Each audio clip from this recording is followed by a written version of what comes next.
Le sumo, sport national du Japon. Le sumo a pour origine les anciens rites religieux du shintoïsme visant à obtenir de bonnes moissons. Il remonte, dit-on, à plus de 1500 ans. Appelés rikishi, les lutteurs de sumo s'affrontent sur un ring de 4,55 m de diamètre, le dohyo. Le vaincu est celui qui, le premier, sort du cercle ou touche le sol avec autre chose que la plante des pieds. Un concept central du sumo est le kokyu, ou coordination entre respiration et mouvement. La lutte commence quand les deux rikishi sentent que leur respiration est synchronisée. Cette attention est particulièrement japonaise. Les rikishi se livrent à des attaques à distance, utilisant coups à main nue, claques et crocs en jambes, et en essayant de saisir la ceinture de l'autre.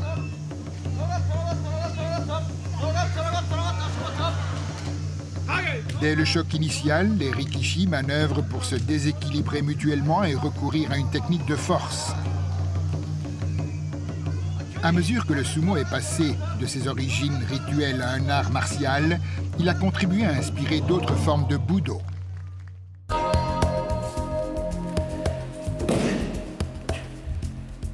Créé vers la fin du 19e siècle, le judo utilise aussi la force de l'adversaire dans un large éventail de techniques de projection.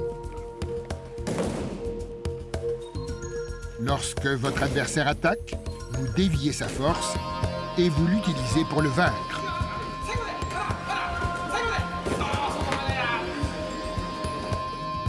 Si nous observons ces séquences, nous constatons que chaque projection suit un modèle donné. D'abord, vous captez sa force d'attaque et vous l'utilisez pour le déséquilibrer. Ensuite, vous utilisez vos hanches et votre taille pour le soulever. Et la troisième partie consiste à le projeter sur le sol.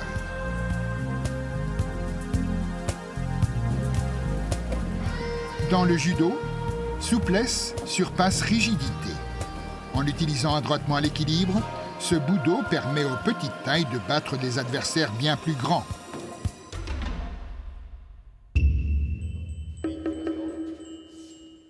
L'aïkido est un budo créé pour utiliser au mieux les techniques de défense. Comme le sumo, l'aïkido accorde une grande importance à la respiration kokyu et au timing pour interpréter la force, les mouvements et les intentions de l'adversaire. Dans la technique Tenkan, le défenseur pivote, guidant le bras de l'attaquant en un mouvement circulaire pour annuler sa force. L'aïkido a recours à ces mouvements pour prendre l'avantage tout en maintenant une position stable. Les techniques d'aïkido ne sont pas utilisées pour l'attaque. Les coups sont déviés et retournés contre l'attaquant.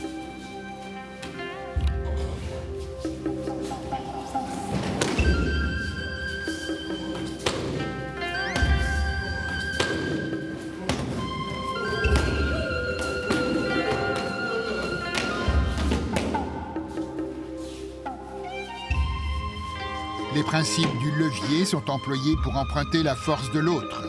Dans ce budo, vous l'emportez non par la force, mais par des techniques précises et le kokyu pour contrôler le mouvement de l'autre.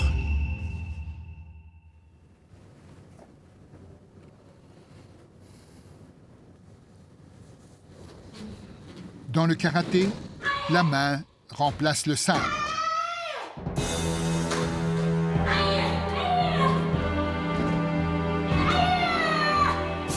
Les techniques du karaté utilisent la main ou le poing pour frapper l'adversaire. Des enchaînements préétablis appelés katas servent à l'attaque et la défense.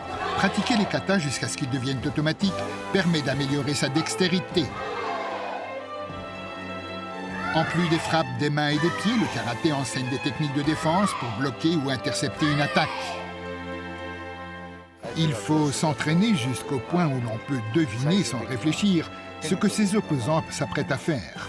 Une fois que vous avez ces compétences, vous pouvez les contrôler et appliquer vos techniques. La formation au budo vous permet de lire la respiration de l'adversaire, d'anticiper ses mouvements et de contrôler ainsi ses actions.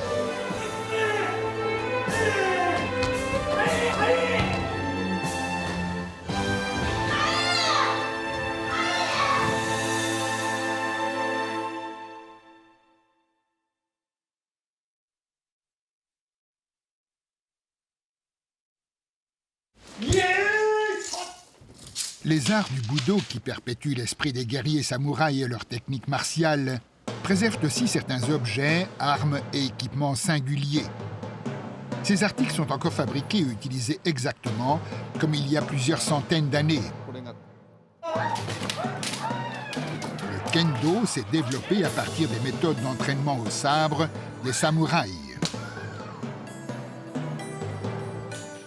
Au lieu de sabre véritable, le kendo utilise le shinai, une arme de bambou produisant un bruit sec quand elle frappe quelque chose. Même avec des sabres de bambou, des vêtements protecteurs sont essentiels. Évoquant l'héritage des samouraïs, ils rappellent l'armure du guerrier. La tête, les mains et le torse sont solidement protégés. Un long vêtement appelé hakama cache les pieds pour éviter que l'adversaire ne devine votre mouvement suivant. Dans le kendo, vous devez prévoir les intentions et le timing de votre opposant. En restant calmement sur vos gardes, vous guettez toute baisse de sa concentration. Dès que vous décelez une faiblesse, vous frappez. Dans le kendo, des points sont accordés en touchant et en frappant avec le shinai. Mais vous devez attaquer seulement certaines parties de la tête, du torse ou des mains.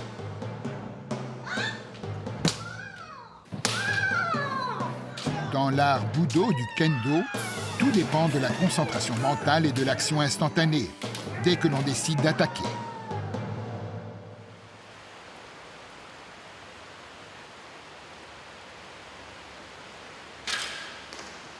Le kyudo est un autre budo dont les racines remontent loin dans l'histoire japonaise. L'excellence dans le kyudo ne consiste pas simplement à toucher la cible.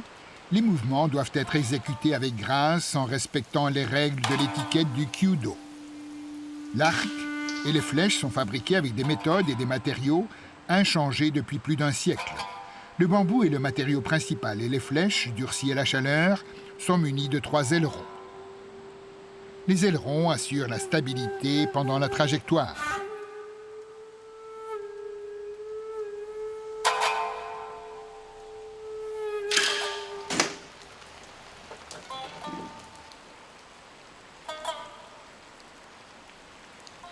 Une concentration absolue est capitale.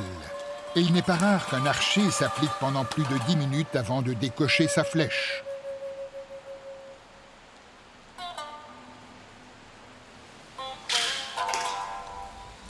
La cible se trouve à une distance de 28 mètres.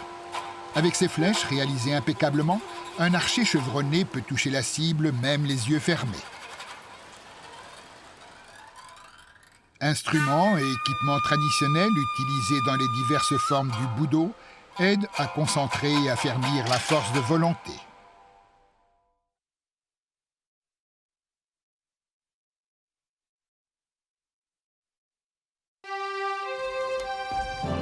Fermement enracinés dans l'histoire, les arts martiaux du Budo sont à l'origine de concepts et de techniques qui influent sur de nombreux aspects de notre vie moderne. Le Budo exerce une grande influence dans le système d'éducation au Japon. Dans les écoles japonaises, suivre un cours en Budo tel que le sumo, le kendo ou le judo est obligatoire. Les classes de Budo conçues pour les petits-enfants sont aussi très populaires. L'accent placé par le Budo sur l'étiquette et la discipline spirituelle contribue à épanouir le caractère des enfants.